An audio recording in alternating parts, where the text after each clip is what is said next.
Paramashivoham. Om Nithyananda Paramashivoham. Om Nithyananda Paramashivoham. Om Nithyananda Paramashivoham. Om Nithyananda Paramashivoham. Om Nithyananda Paramashivoham. Om Nithyananda Paramashivoham. Om Nithyananda Paramashivoham. Om Nithyananda Paramashivoham. Om Nithyananda Paramashivoham. Om Nithyananda Paramashivoham. Om Nithyananda Paramashivoham. Om Nithyananda Paramashivoham. Om Nithyananda Paramashivoham. Om Nithyananda Paramashivoham. Om Nithyananda Paramashivoham.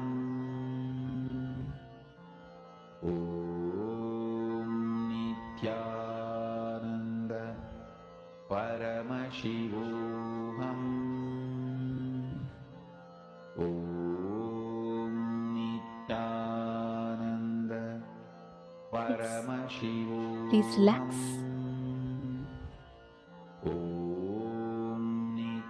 All right. How many of you have started manifesting? How many of you were able to see exactly what your partner was visualizing? I'm seeing many of you have posted the answers. Can I request everyone to verify? My Jenny Tran. Quickly take a few minutes and Take a few minutes quickly to verify. Check with your partner. See, now each of you go through the answers that your partners have posted.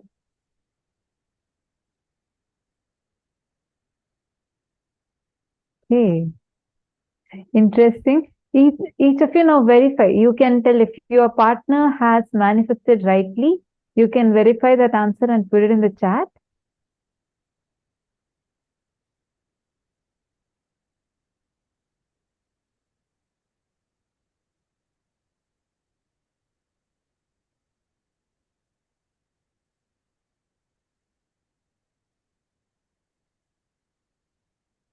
All the YouTube viewers, how many of you have done the power manifestation? Were you able to do it? See, I understand some of you, Samuel Hageman, you posted, okay, you're not able to sit down in one place. Let's say you're on YouTube instead of Zoom. No worries. Appreciate that you've taken the step to make sure you're continuing to be tuned into the program. And were you able to manifest last round? Who did you pair up with? And all the other participants that are there watching us live right now, can I request all of you to post in the chat? Please take a moment and quickly post in the chat. If you were able to start the power manifestation, who were you able to partner up with?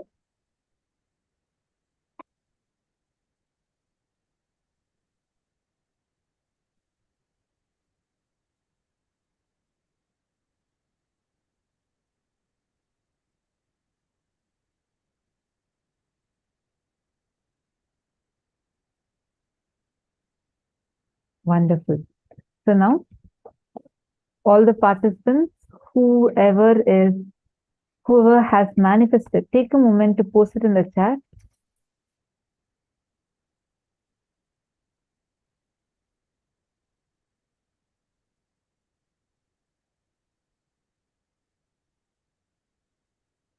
All right. I see Diana's pillow has posted, and Diana's pillow has posted that her partner has manifested sunflower that she drew. Wow. Very nice.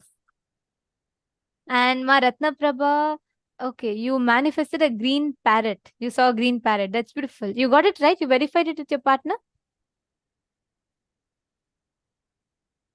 Very nice. Many of you have manifested.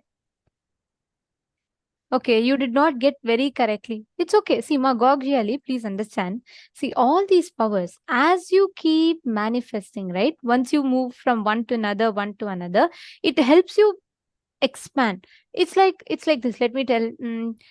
You learn a new language. The more you talk, you become more and more used to it, right? You'll know the different nuances of how you can use that language and the accents and all of that, correct?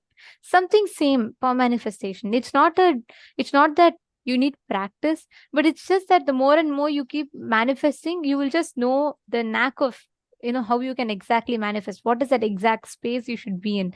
All of that you will catch. Getting it, ma? So it is okay if it takes time. That's how it starts off with, but do it. Keep manifesting and you will see how it will lead you to that.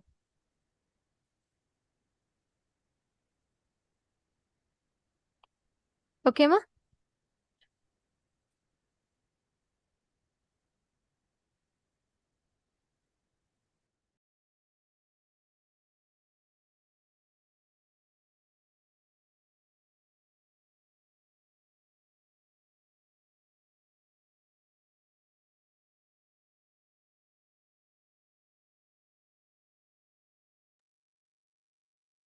Now, we all are going to be moving to the next session. Next session is a very, very, very interesting one.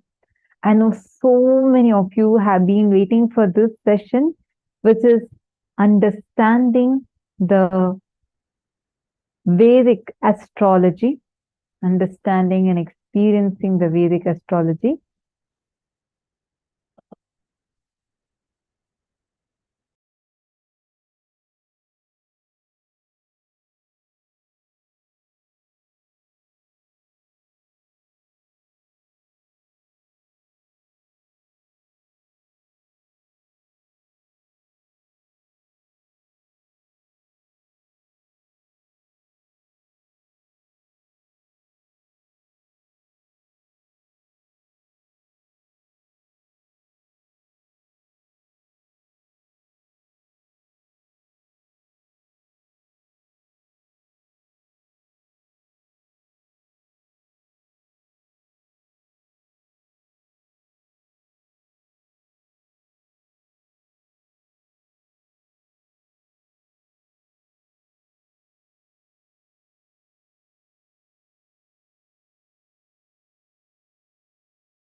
Sorry for that. I apologize. I forgot to unmute. I'm so sorry. Okay. See, in Hinduism, if you notice, everything from the time you're born, the time that you start your education, the time that you go to school, the time that you get married, the time that you have children and their naming ceremony, and the time that marriages happen, or the time that you die, everything, the planetary positions and based on which the factors based on which these events are planned play a very, very significant role. But why is it so? Why does astrology, why does learning about these planets have such an important place in our lives? We are going to be learning about these truths in this session. This is a session on Vedic astrology. After Arunagiri Yogeshwara taught me the knowledge, Jyotish, please understand, in Hindu tradition there are two Jyotish means using conscious energy and aligning yourself with the planets and grahas, seeing the future flow of individual's life and the cosmic happenings. This is called Jyotish. This is consciousness-based education. Then there is a next clerical, mathematical-based education. It's called Surya Siddhanta. Using this conscious knowledge, predicting when is going to be the next solar eclipse, lunar eclipse, when is Amavasya. That's called Surya Siddhanta. Listen. That's more like a building the almanac, Panchanka. That's more a clerical job. Surya Siddhanta, of course, has multi-layer. This pinning down the almanac is one of the important component of Surya Siddhanta. My Guru Raghupati Yogi, he was trying to teach me the Surya Siddhanta after Arunagiri Yogeshwara initiated me in Jyotisha. So, my Guru used to, in charcoal and chalk piece, both, he will draw the different planetary positions and star positions. And from the house, he will get the kolamavu. Kolamavu means the color powders which is used to make rangoli. He will make. So one day he was trying to explain how the multiplication of numbers as per the infinite logic. Listen. The binary logic's multiplication, all of us know. Whether you call it 2 plus 2 is 4, 2 into 2 is 4, or 3 plus 3 is 6, 3 into 6, 3 into 3 is 9. All this belongs to binary logic.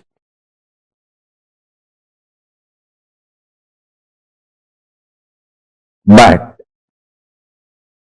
the square to the power of 3, these all belong to infinite logic. All of you need to know very clearly. All this deep mathematics is the gift from Hindu tradition, and I will prove it to you all. Still, the Western mathematicians neither discovered nor imagined 90% of Hindu mathematics. By revealing all that 90%, I'll prove it is Hindu brain, source of mathematics, because numbers are living gods for Hindus. Please understand. I have seen my gurus. They will just draw the number and worship the number and manifest powers. Just like Varuna, Vayu, Indra, all of them are gods. Just numbers are gods. Please listen.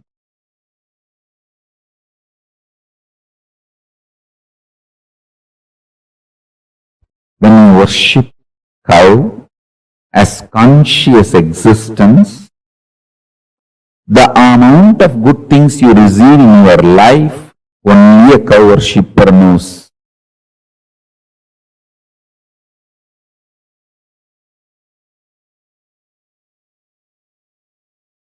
Same way, if you worship the Bhuma Devi as goddess, the amount of good things you get, only a worshipper knows.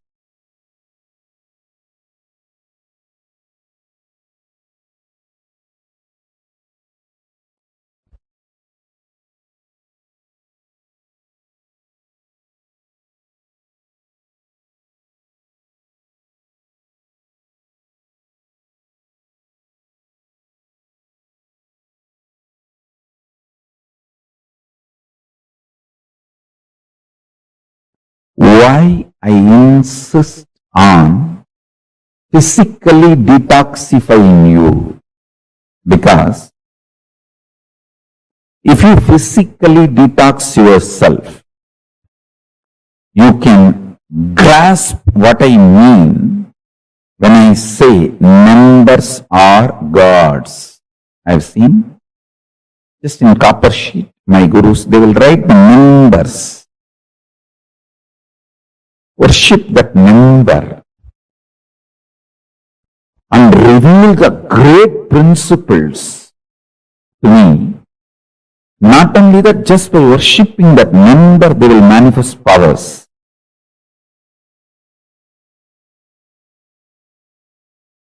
Hinduism, even for physical diagnosis, uses astrology.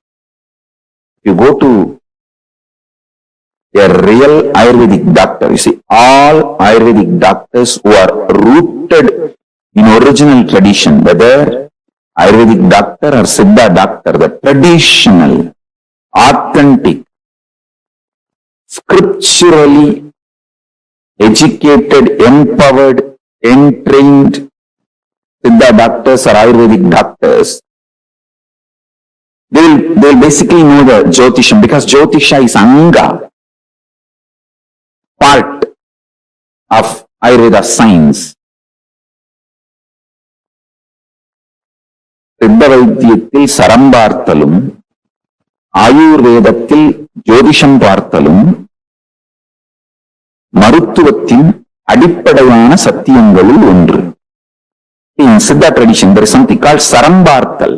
Means, when you go to the doctor, what was the breathing pattern of the doctor and breathing pattern of you? It's a science. And what was the pattern of the planets? I should say grahas, because the word planets is a mokka. Graha is the living word. For a living being, you cannot use the word it. For a living being, you only can use the word with the reverence of life added to it.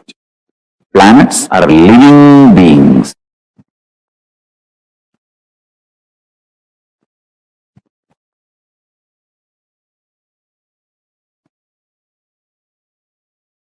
Yadu pasita manya janmani ubasubantasya karmanaha bhaktim vyajayati shastranadattamasi dravyani deepa iva.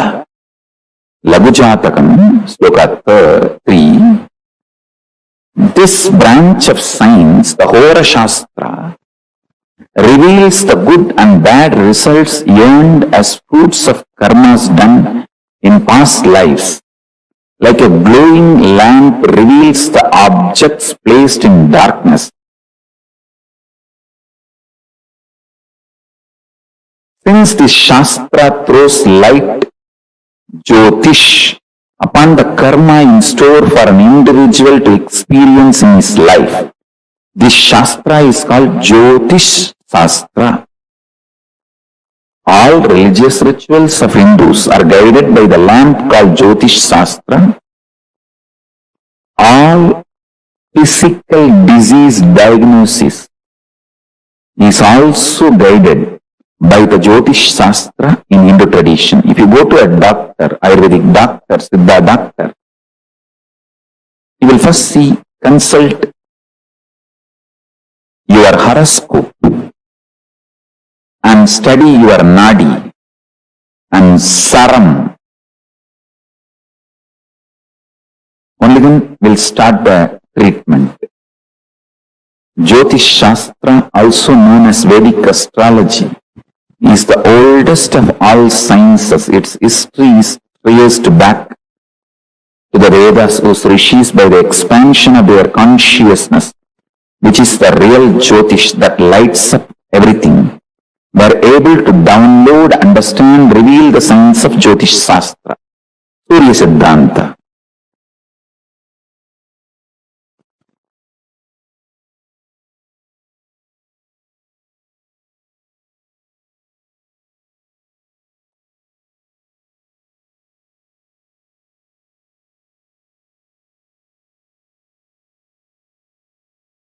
understand?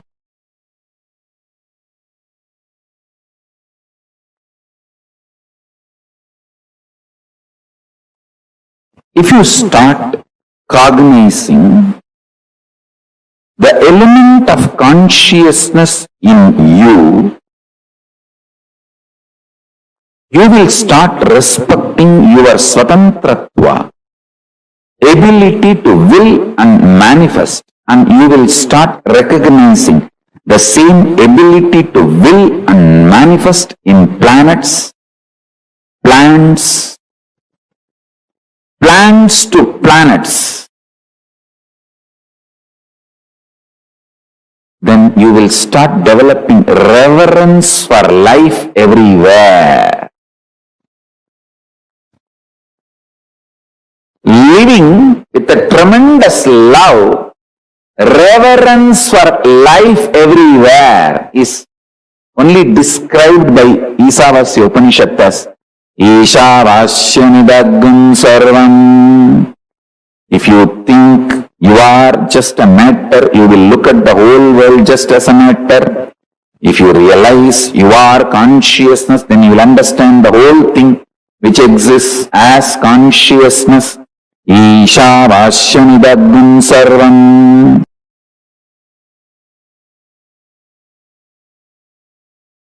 Rahu by himself is so powerful, he will not let you go to the Guru. He will delay it as much as he can.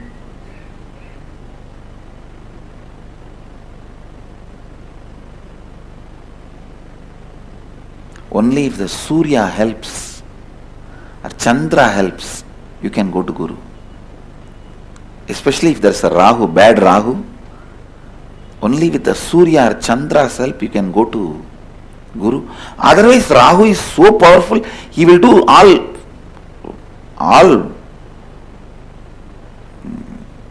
what to say, Rahu has no compassion.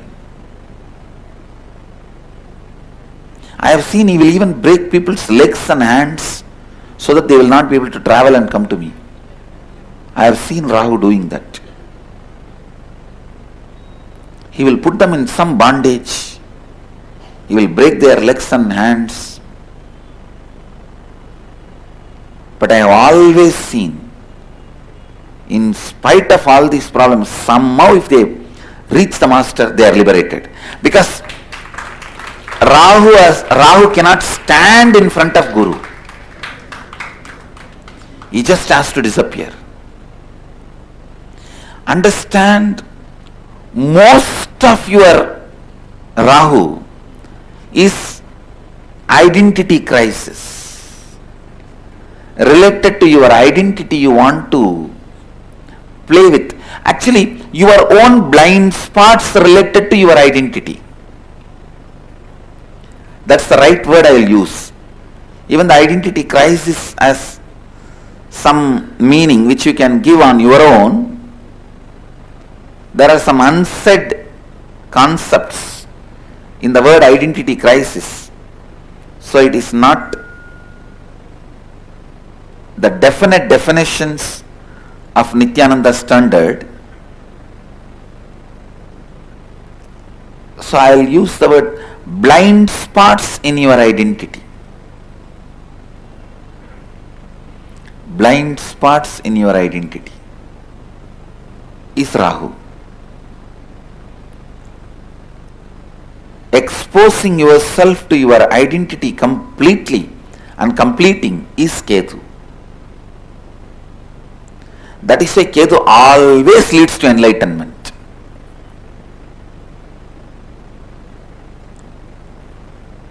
If Ketu is there, please understand, all of them are great energies. Actually, I am giving you the best possible commentary on Vedic astrology. How your mind and planets work, the macrocosm and microcosm.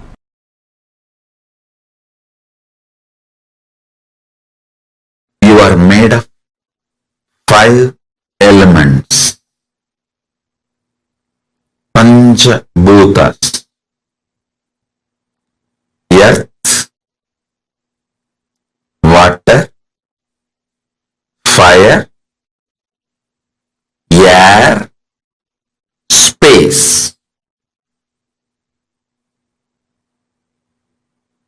In Sanskrit, Prithvi, Appu, Agni, Prana, or Vayu, and Akasha, or ether. So listen. Science of reaping the benefits of the space is astrology. If you understand astrology, every day you can see success, because morning itself you will know in which direction if you put your energy, you will continuously get success. Listen, astrology is not to put rules on you, but to give you the profit loss warning. Listen carefully. Look at astrology only as the secret insider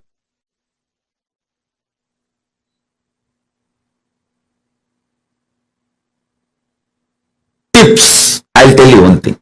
Understand this one example. In Wall Street Journal, what is going to happen tomorrow? Which stock is going to go up? Which is going to collapse? If you get the tip tonight itself, like an insider trading, what will happen? You will become billionaire in 24 hours. Same way, astrology is insider secrets of cosmos. Do not look at astrology as restrictive. The 5 elements. Knowing about the astrology empowers you in your space. Akasha Tattva. Next, listen very carefully. Knowing about the Vastu empowers you in your Vayu Tattva, Prana, the air energy. Vastu is all about the air energy inside the house you live, inside the place you live. I'll give you the deepest secrets about the Vastu.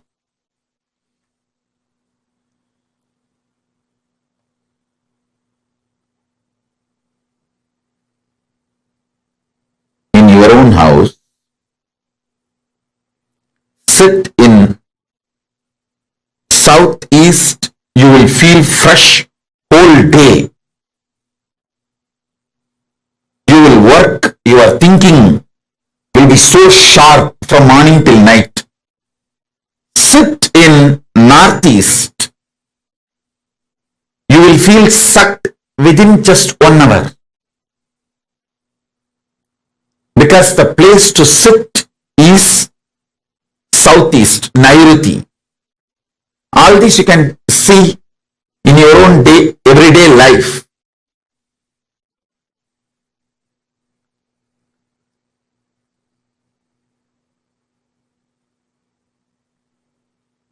I'll give you more detailed secrets about the Vastu. Understand the fundamental. Vastu is all about the air, Vayu Tattva. Agni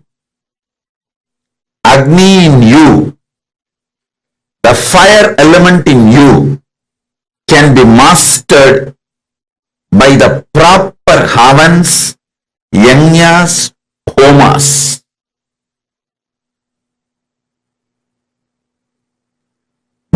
water element in you can be mastered through yoga.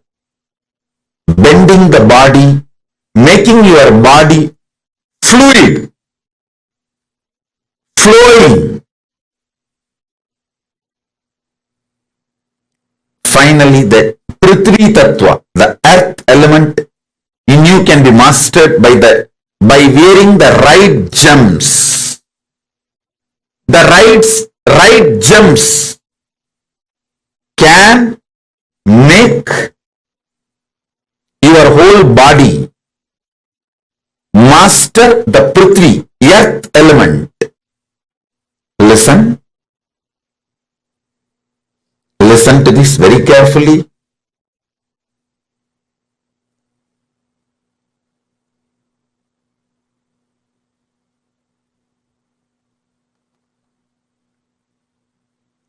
Astrology will empower you from Akasha. I'll give you some of the basic understanding. The sun. Let me bow down to Navagrahas. Receive their grace by praying to them, offering ourselves to them, requesting them to reveal themselves to us.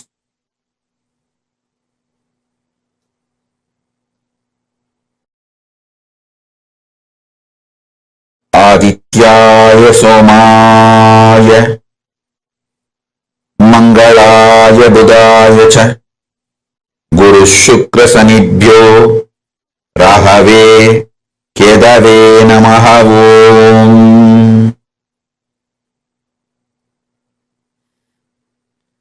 Adityaya Somaya Mangalaya Budaya Cha Guru Shukra Sanibhyo Rahave Kedave Namaha. Listen.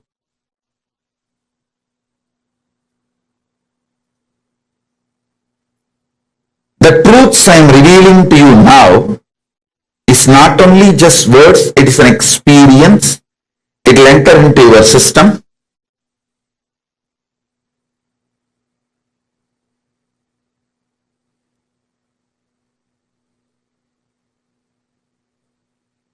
With the grace of Paramashiva,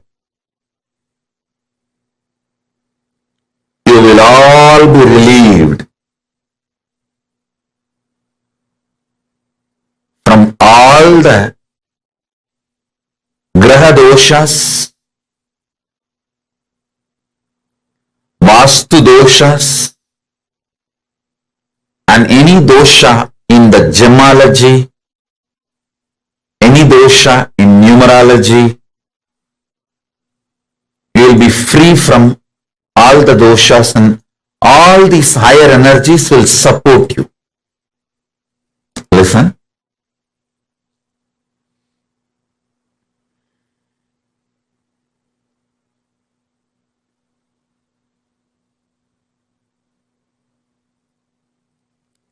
Sun, Aditya, sun energy is an enlightening energy.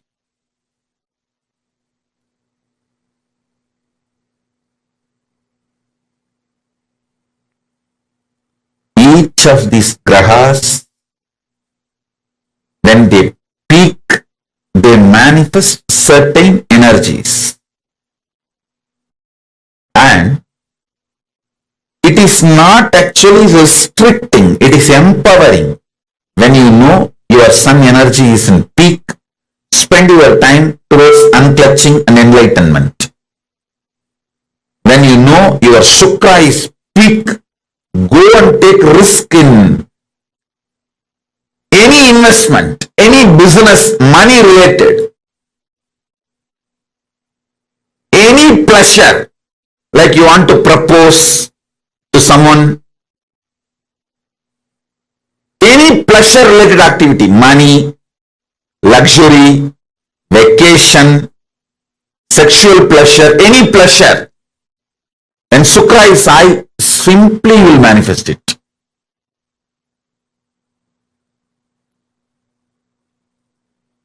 when Guru is high, all the right things you want to do, like you want to build a temple, or you want to build a ashram, you want to build Kailasa, or you want to build do some good activity. When Guru is high, it will be successful.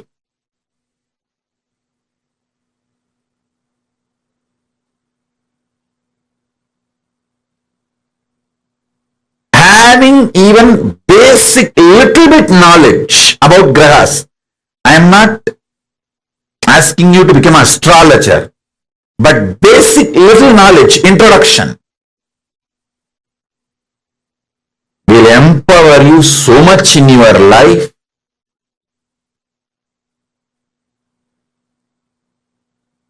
You will be so successful. Your efforts will not be wasted. You will have the maximum productivity in your life. Your whole day will be absolutely productive. Absolutely productive. I'm telling you,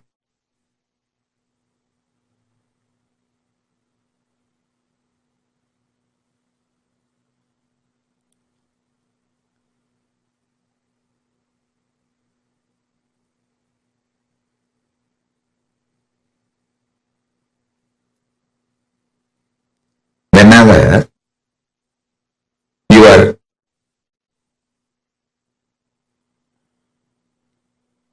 Pingala, means right side breathing, is stronger than left side. Right nostril is more active than the left nostril. Sit and do planning, visualization, unclutching, all the creative things. Expansion plans. You will be successful because your brain will be able to cognize without blind spots. Listen, your ability to cognize something without blind spot is success. Why failure? Because your brain forgets to cognize the blind spots. I have seen so many people so deluded. When I give them some advice, hey, do this, don't do that, they think, it's okay, when it comes I will face it. Actually when it comes you won't be able to face it. But they don't listen. They don't listen. What to do? 10 years of their hard work, they will destroy it in 1 year. Or one decision, not even 1 year. One decision, the whole thing goes down the drain.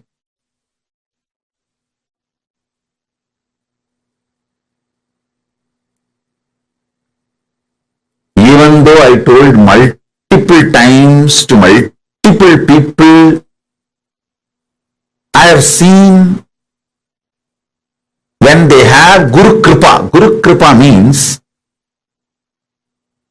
trusting that Guru will tell only what is best for me. He does not have any interest other than my interest. That is what is Guru Kripa.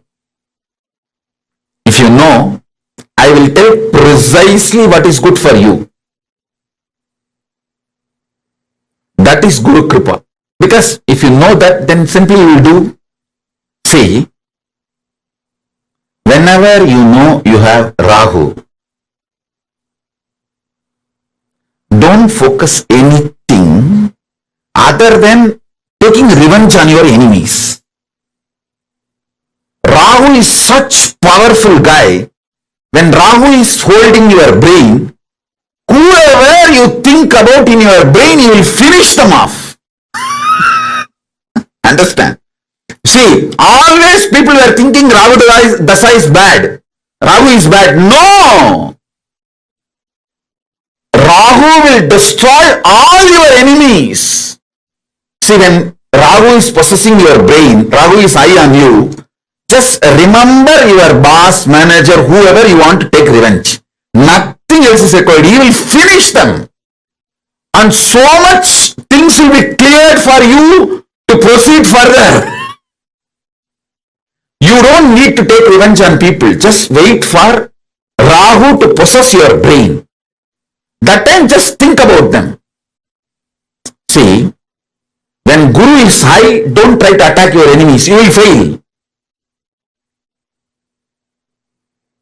When Rahu is high, you don't even need to attack your enemies. Just remember these are the fellows, your enemies in your brain. When you see Rahu does not have any sense of direction. He is extreme violence. He doesn't have a reason, logic. Anybody you keep in front of him, he will kill them. He will destroy them. So whenever Rahu is high, don't sit and do business plan. No.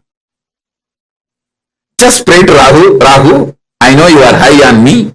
Now please, I am showing the photographs of all these people. My manager who did not give me the promotion. My colleague, out of jealousy, he poached my team.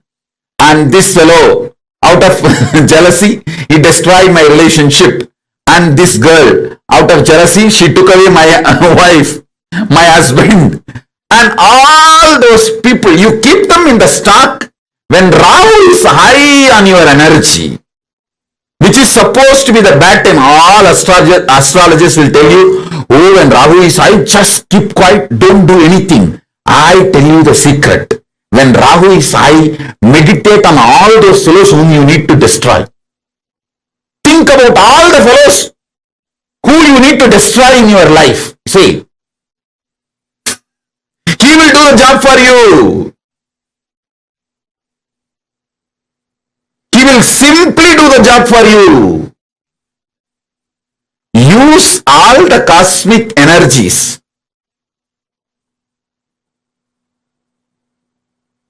Use all the cosmic energies for your success. That's all. Ketu is absolute compassionate. Whenever Ketu energy is high, build new relationship. Hire more people for your team. Make new friends for your life. If you want to start a new relationship, start new relationship. All the compassionate, love, expansion, knowledge-centric, creative, do when Ketu is high. When Ketu is high, he will do everything knowledge-centric. When Ketu is high, even if you want to buy one house, suddenly you will see the same house will come with at least 25 more acres free of cost. If you want to buy 20 acre, for the same cost, you will get 2000 acre. Ketu is that kind of person, that kind of energy. Please be very clear. Rahu is bad only if you show your head to him. If you show your enemy's head to him, Rahu is good for you.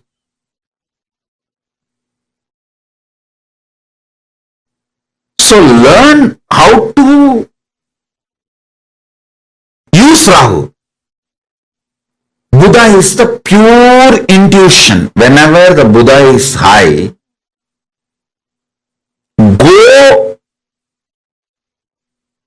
do what your intuition reveals. Listen.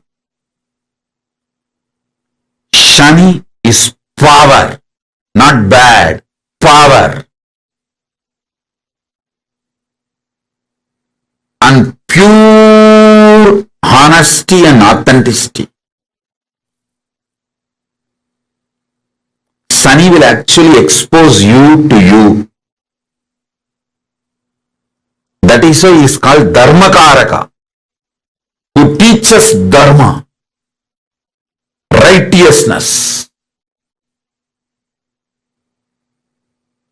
meditate on each one of these revelations, you can easily use the powers of grahas. Powers of grahas. You can easily use the astrology in your day-to-day life. See, most graceful, protective, managing everyone and dragging, making the whole thing happen is Guru. Ultimately, if you connect with the Guru Graha, he is considered as a Subha Graha, most powerful Subha Graha. He will somehow plan and make it happen. That is the beauty of Guru. Even if you have messed up 100 times with the 200 things, he will somehow do the best for you in the given situation. That's Guru.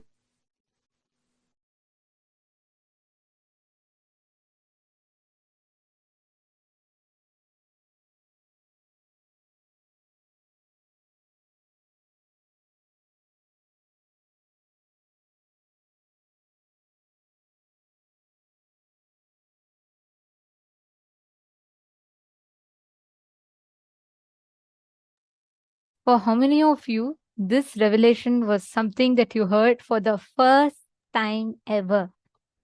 Understanding the energies, the abilities that our planets have.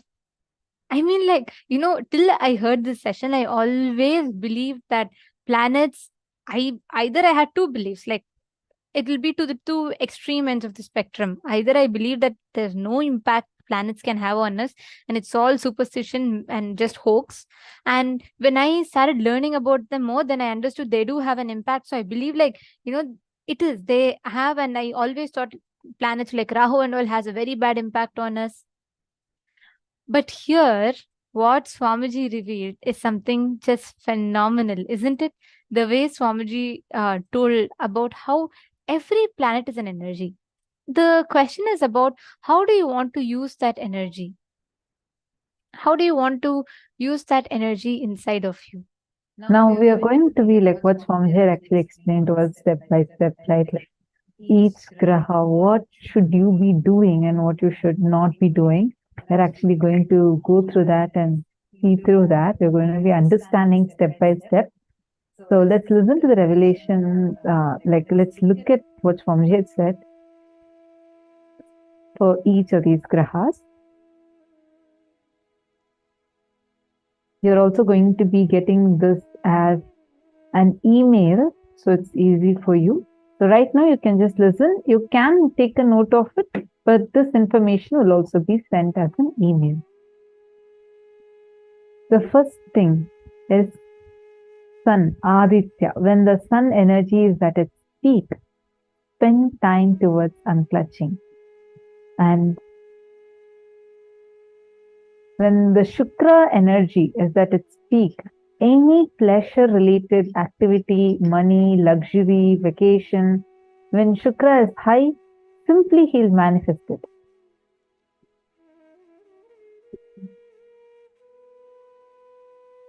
Guru, when Guru is high, all the right thing you want to do, whether you want to build a temple, you want to build an ashram, you want to build Kailasa, or you want to do some good activity, when Guru is high, if you take it up, you will be successful in it. Next is Rahu. Whenever you know you have Rahu, don't focus on anything other than just taking revenge on your enemies. So beautifully, Swamiji even explained to us the process also. You don't need to actually worry about okay, I'm having Rahu Kalam and should I, suffer with it? Swamiji taught us the way how each of these grahas actually interact with us. What do they actually help us? in causing our reality, what all other different ways in which you can experience each of these grahas in your life. It's like such phenomenal revelation that Swamiji just gave to us. Okay. Nithyanandam, Shri Nitya Sundaranandana, and Samuel, Ma Paramashivoham, Nithyanandam, to all of you. If you are able to understand what whatever Swamiji revealed, and you clicked with it, like so precisely Swamiji mapped each of the grahas and how they impact us in our lives, and how using this knowledge you can strategize to be using these graha positions, the planetary positions, for your success. How many of you clicked with it and this was like a phenomenal breakthrough revelation for you? Please take a few minutes and let us know in the comment section. I see so many of you joining the YouTube. Can I request all of you, please take a moment and post in the comment section what all did you understand and click with?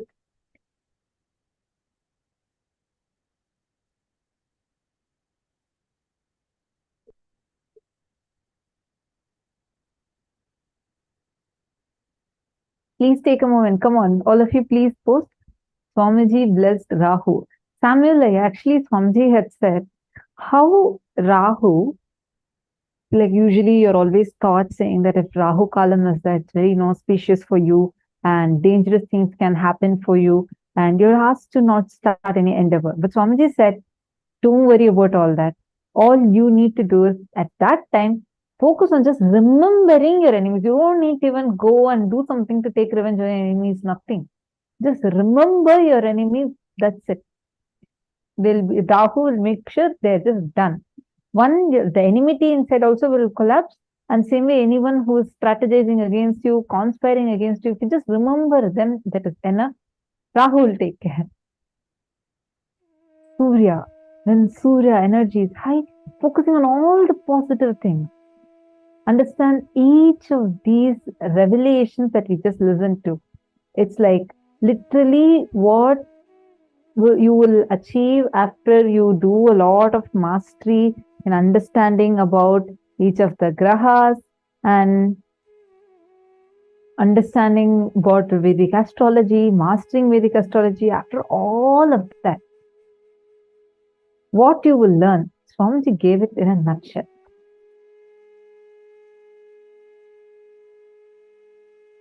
Take a few minutes and you all can make a note of this.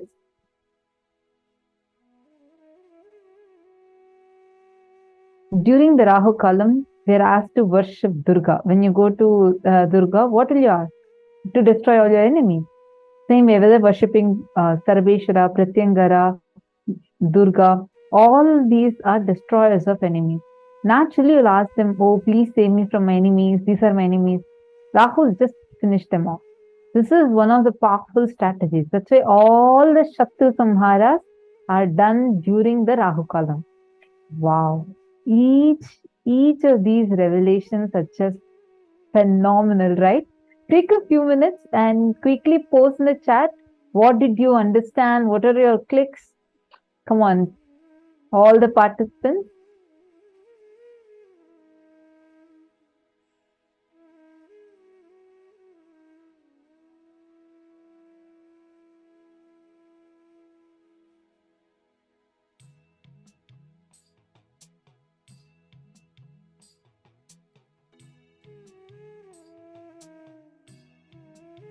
Even during, and same way, during Rahu Kalam, if you just do the completion process, you will simply be successful. Next is Ketu, absolute compassion. Whenever Ketu energy is high, build new relationships, hire more people for your team, make new friends for your life. When Ketu is high, even if you want to buy one house, suddenly you will see the same house will come at least with 25 more acres free of cost.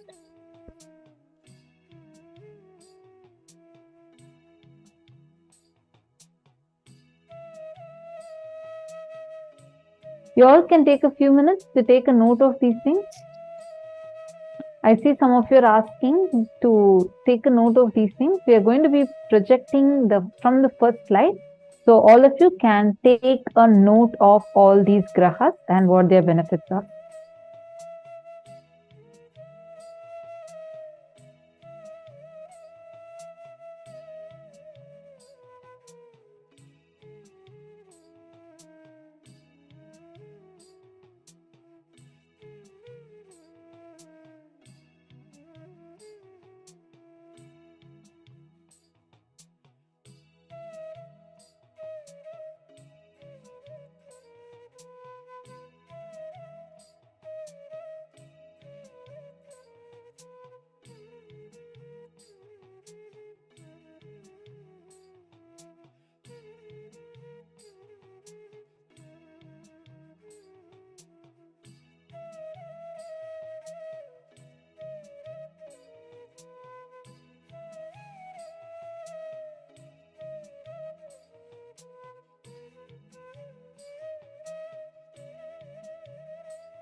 every one of you that are writing down, if you just understand that these planets actually are not negative. See, we are told that these are all negative, and that's the common perception that people carry. If you just look in a little bit more deeper, you will realize that these are not negative, but these are amazing energies. And it's just matter of, you knowing how to use them, how to harness these energies in your daily life. Yes. If any of you have any questions, you can post that in the chat. We'll be seeing the chat and taking your questions.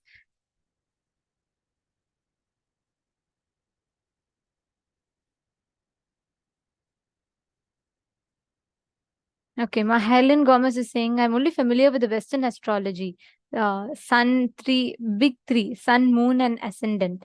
Whereas Vedic, it's moon cycle that's imperative, or so I was told. Wherever the moon transits is what to focus on. How to tell which energy is high, like Rahu, Ketu. Vedic astrology. Okay, ma Hongli Wong. See, actually, as there's a proper way to calculate it based on your horoscope or something. It's calculated. There's a proper way itself. If we learn a study about astrology a little bit more, we will understand how to read our planetary positions based on which this is determined. So, ma Diana's pillow is asking, Vedic astrology is more about moon? No, ma, not necessarily. That is not the thing. It is about the energy of the 9 planets and planetary position. See, Swamiji tells a very, very important truth. Each of us have a certain impact over the planet, and the planet's energy has a certain impact over us. It's both ways. So studying that is what is astrology. Yes, Jupiter is Guru. Ma Harlan, that's correct. Oh my God, there are so many questions.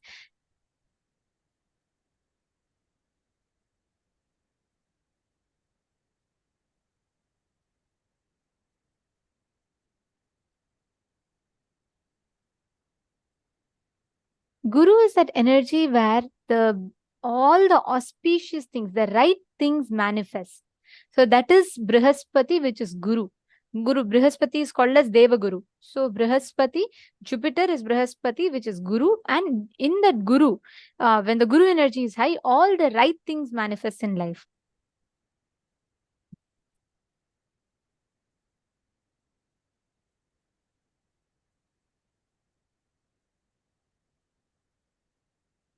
Mars and Mercury also, see, Mars is called as Angarakan. So each of them have a certain energy on us. Every single thing. Mars is Mangala and Angarakan is the name.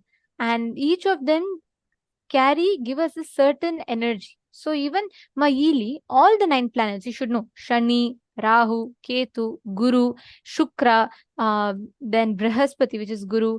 And then we also have Angarakan, Mars. Each of them carry a certain impact over us. You're understanding, ma?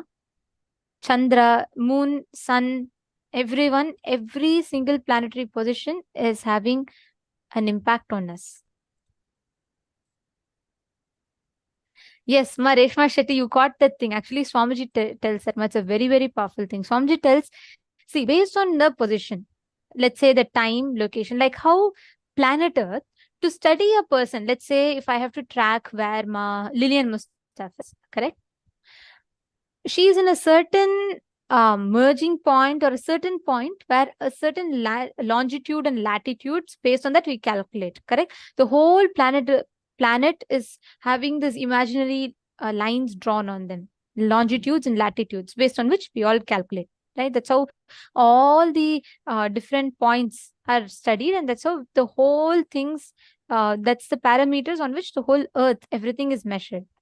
Now, based on your position and the time, you have a certain impact of the energy of the planet. One, the planet has an impact to a certain extent on you. You have not as high frequency as the planet does, but you too do have a certain impact over the planet. The point where the frequency of the planet's impact and your impact increases, That point is what we say as Shukra is sitting in your house. In this house, when I say house in the horoscope language, I mean, like we mean, oh, now the Shukra's energy is high, the Guru energy is high. You know why we tell that? It's not that the other time they're not there. They are there, but the frequency, the point of intersection during a certain frequency increases. Are you catching it, Mareshma Shetty? So at that time, the graha's impact on you increases and your impact over the graha increases. And that intersecting points is what we call as, okay, this planet's energy is high, this planet's energy is high, like that. Okay, someone's asking about Pluto and Neptune. Okay, Mahalin Gomez, listen very carefully. 9 planets are different, Navagrahas are different. Navagrahas are the energy behind the cosmic bodies. If you see, moon is also in the Navagrahas. Adityaya cha Somaya Mangalaya Budaya cha Guru Shukra Sanibhyascha Ragave Ketave Namaha. So Aditya is sun, Soma is moon, Mangala is Mars. Like this, each one has been calculated under the Navagrahas. But we don't calculate sun and moon under Navagrahas, right? If you see in our planetary counts, it's not there. So Navagrahas are different, 9 planets are different. Navagrahas are the energies. These planetary positions have certain impact on us. And see, in physics we all learn, right? What is gravity? We say that even we have certain gravity towards Earth, but because the Earth's mass is much bigger, it attracts us towards it. Like that, every planet has certain impact on you. You have some impact on them. That intersecting point is the graha. Otherwise, imagine and see, suddenly Mars is moving and you are saying that for you, Mars is in this graha for you. Like you'll say, oh, Shukra is very high for me. And the person who's sitting right next to you will say, oh, I don't have Shukra in this house for me right now. How is it possible? Not that each of us have one planet. It's not like that. But the intersection point, see, when, like as Nithyananda explained, when you assume your body, the moment your skin touches the skin of the cosmos, that means the moment you come out of your mother's womb, Swamiji says that's when actually your life even enters inside the body. Till then, it's only the extension of the mother's life. So when the soul enters into the body, that moment, it's like captured. It's like a screenshot is taken of how the planetary positions are. That screenshot is kept in your biomemory, like a blueprint. And that blueprint is what it's like, that acts like a connecting point. For each of the grahas, you have some impact over them. They have certain impact over you.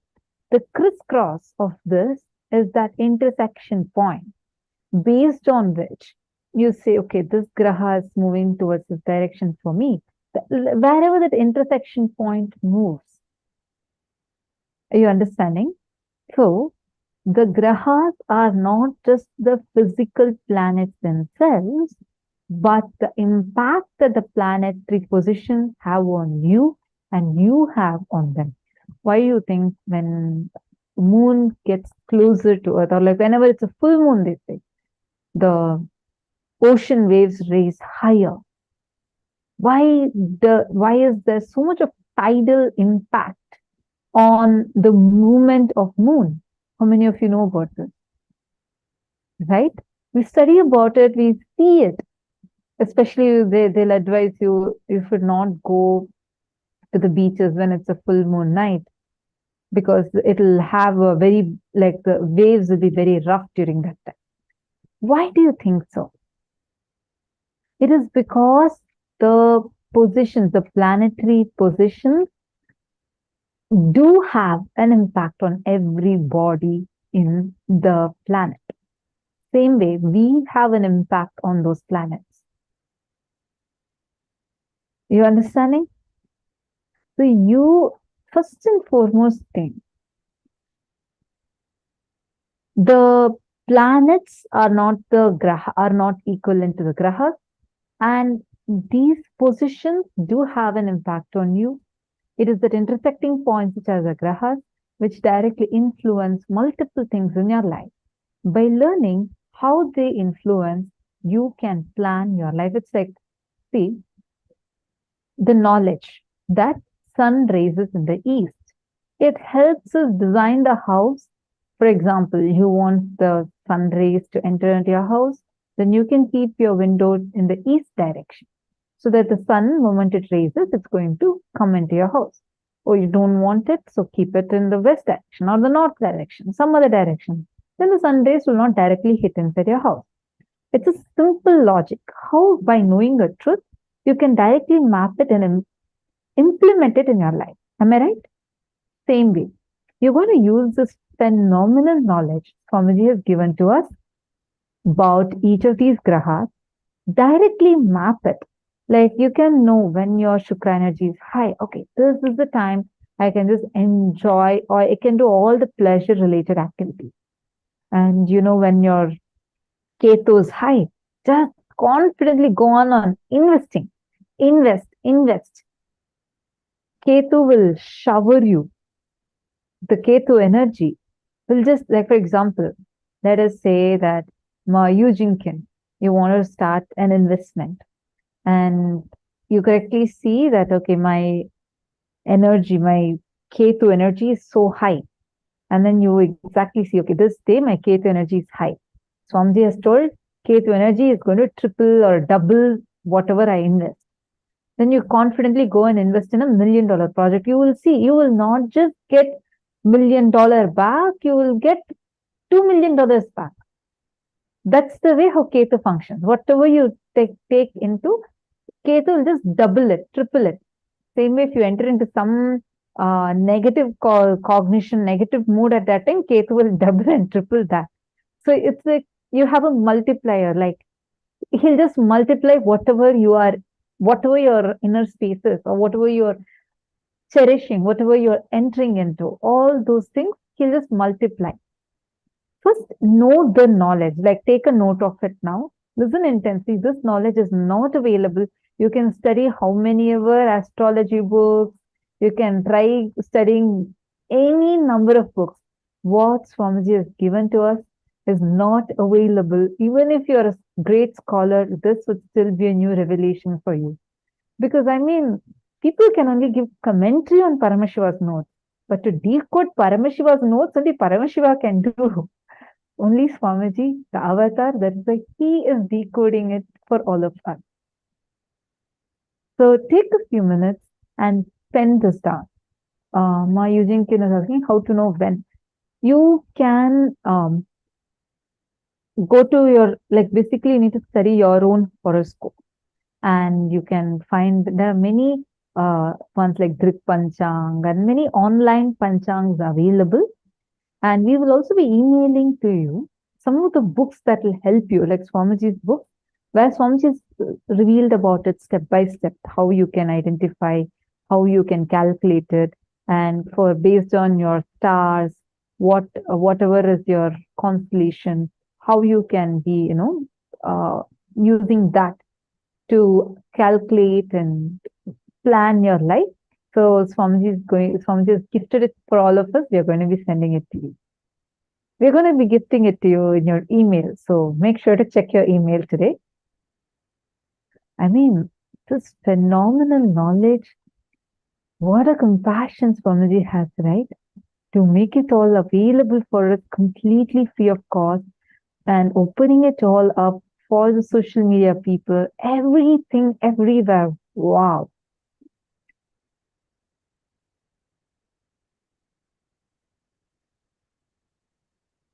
Okay, now let's learn. There are a few more grahas. You all can quickly note it down, and then we'll be going to the power manifestation session. All right.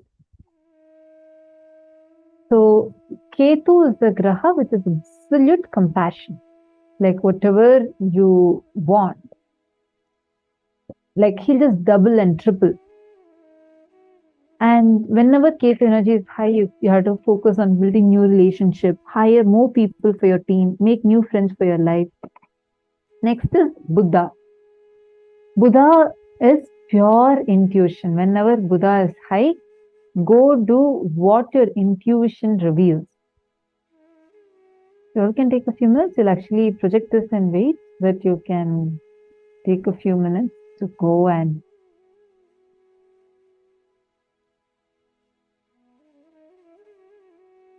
note these things down.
Hope all of you have written down. Now let's enter into the next one. See, Shani is power and pure honesty and authenticity. He'll actually expose you to you continuously.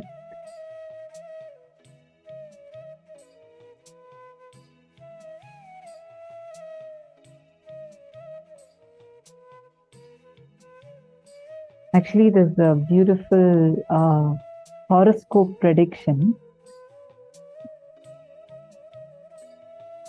by the family astrologers of Swamiji, R. Venkatasamy Chettiar and Tanjavur Swamigal.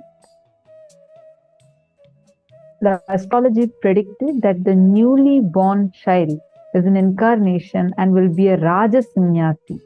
And that is why he was given Paramashiva's own name as Rajashekharan. Actually, this is Swamiji's childhood picture that all of us are seeing. And the one you're seeing on your right is R. Venkatasamy Chettiar. And he's a very famous astrologer who predicts things very precisely. And he had predicted saying that this is Paramashiva's own incarnation first come down. And he said that he's going to be a Raja Sannyasi. That is why he even gave the name as Rajashekharan. All right. So now, hope all of you have finished.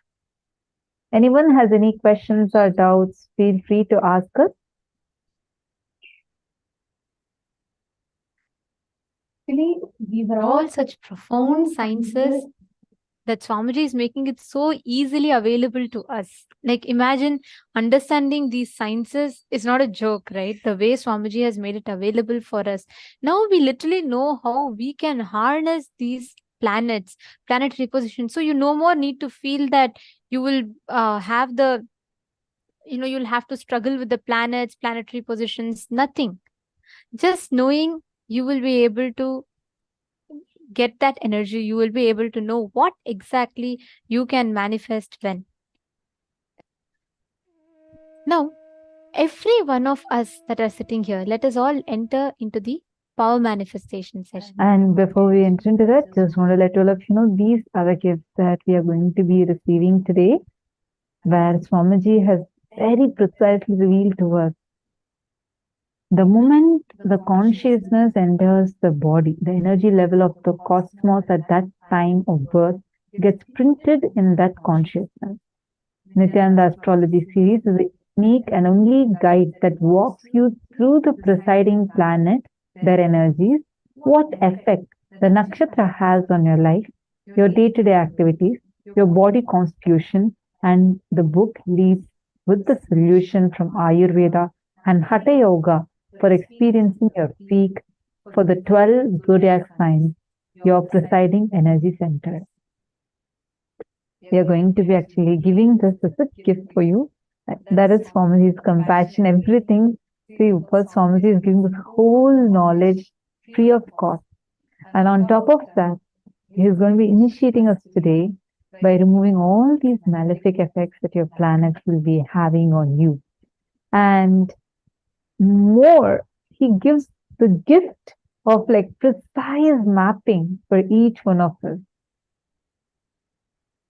It's just so sweet, so beautiful. You all can take a few minutes, and why don't you all invite your family and friends so they also can experience these amazing things that you are experiencing. All these beautiful things you're getting to experience.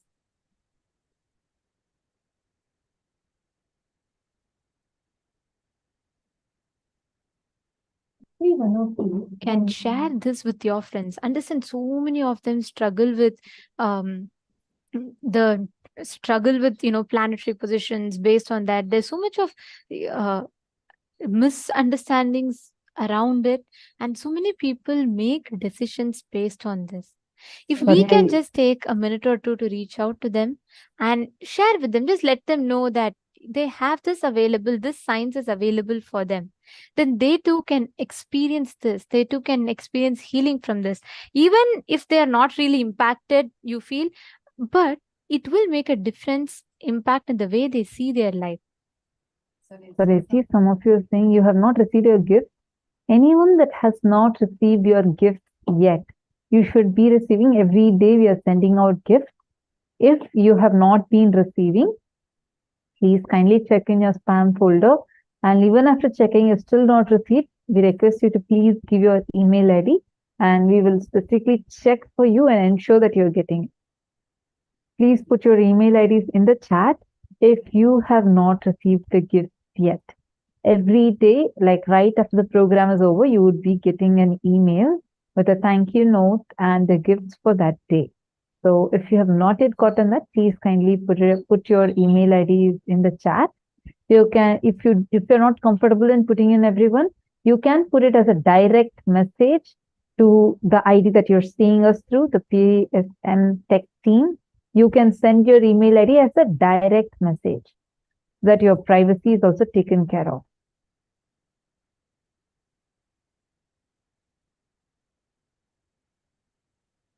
So thank you all. Now let us all enter into the next part. Okay. Now all of us are going to be manifesting the ability to scan and identify what exactly is the image that and word that a person is thinking. It can be anything. You're all going to do it like a game. Okay. Let us split it into different numbers and let us calculate the whole thing. Let us see what each person is visualizing like a game. Okay. So split it into 3 minutes. Each of you can connect to a partner. Have them ask if any random word in their inner space. They can even remember your name in their inner space. They can remember anything for that matter. You can explain to that friend that this you're just practicing, this is the first time and you're trying to experience this power, and just ask them to support you in the manifestation. So you can call the people that you're comfortable with, and once you feel you're comfortable or you're confident with the incident, then you can go ahead and scan anyone. It'll be easy. Now, in this round, ask anyone to have visualize a word in their inner space and identify what word they're visualizing. You can start off with telling the letters. For example, if I'm visualizing pineapple, you can start off with telling the letters. You can start with telling, okay, I am seeing this letter, I'm seeing this letter, I'm seeing this letter. Start with telling each letters to the participant, to the partner, and they'll be able to scan you and they can share with you what they're seeing. Okay, well, they can verify it with you. All right. So explain to them that it's your first time. Can I request every one of you here to please partner up? Please connect to your partners. So I see a question. Divyesh Kansara is asking Chandra, Ketu, and 12th house. What does it suggest? We have the detailed book. I see a posted your email ID. He'll actually be sending you the detailed book through which you yourself can refer to yourself, your nakshatra, and the house position each of these planets are in. And Swamiji is revealing very in-depth revelations. So you will be getting it as an email and you can check it by yourself. So can I please request every one of you, don't miss this. This is a very, very interesting power. You will literally be able to identify what another person is thinking, what another person is feeling. And this will be so cool. Like you can actually manifest it very easily. The more you become proficient at it, right? So can I request every one of you here to connect to another partner, please? Please connect to other partner.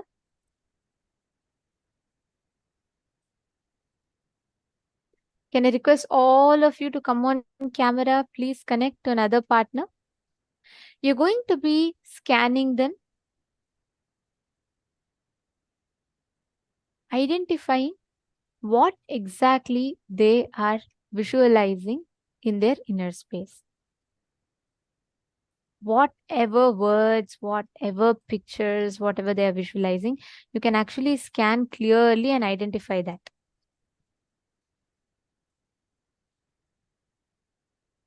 Come on, all of you sit straight. Visualize, ask your partners to visualize any one word.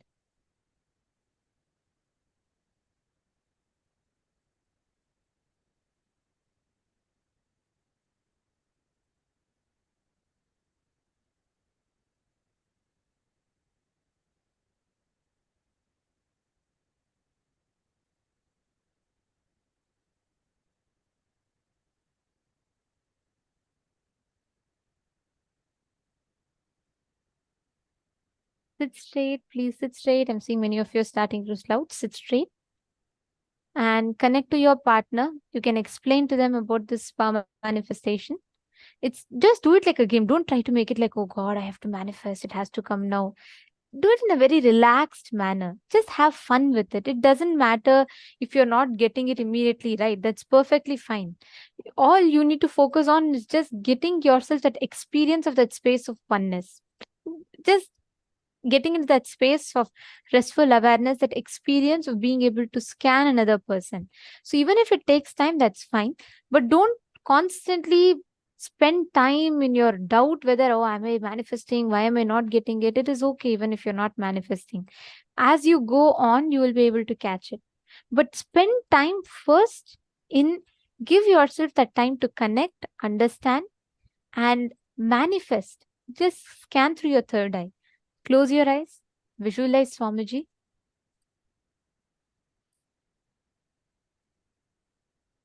Chant the Mahavakya.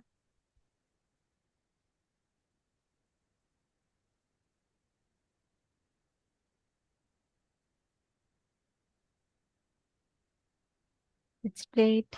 Yes. Let us all start the manifestation. Paramashivoham. Om Nithyananda Paramashivoham.